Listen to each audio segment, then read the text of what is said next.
didn't actually see the accident happen? Uh-huh. Well, thank you very much, Mr. Waverly. You've been extremely helpful.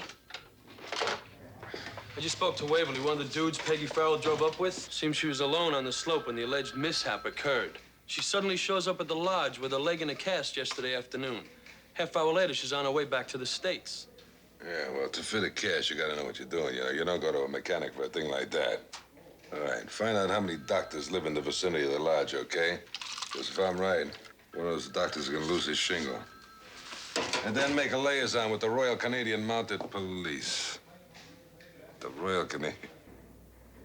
You know, every time I say that, I think of Nelson Eddy on top of a white mountain singing that song, Rosemarie, I Love You.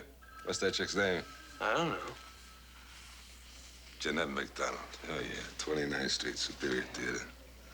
Well, anyway, send them all to pieces. They want in on this, okay? Let them work it out themselves. You gotta be kidding. Gotta be abroad, right? You know what time it is? I know what time it is, but my grandson doesn't. My daughter and her husband want to go to Vegas for their anniversary. Only who's to babysit, right? I'll tell you who's to babysit. Okay, so my wife and me, we make a deal. Lillian will take the first feeding, I'll take the second, then Lillian, you know, like that. Figuring this way, we'll each catch a little shut-eye. Sound pretty good so far? 4 o'clock in the morning, little Desmond is still on his 2 o'clock feeding. And I'm pacing and pacing. I pace a hole right into the carpet. And I'm promising Desmond an Oxford education, a seat on the stock exchange, his own private plane, if he'll only burp for me. I know what time it is. I haven't even been to bed yet. I hear you caught a homicide. Yeah. You should have promised him a badge. Yeah. That's all we caught.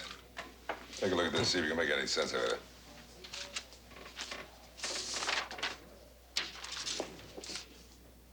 In a cast. That's a new wrinkle. 3 by 6 by 1/4 of an inch. Money? They'd have to be big bills, and how did that? Otherwise, why smuggle them just to clear them? Thank you. Yes. Thank you, Inspector McGregor. Oh, yes.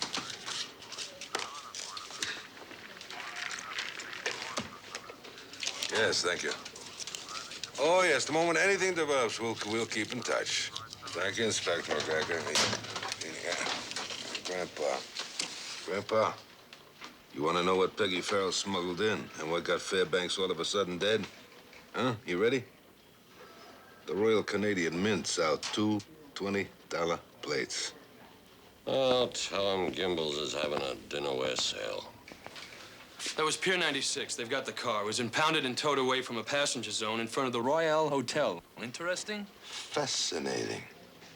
That means that our girl, Peggy, not necessarily Alice was her only boyfriend, right? We could call a roomie and find out. Okay, pronto, por favor. Be my guest. Well, maybe it was Macy's.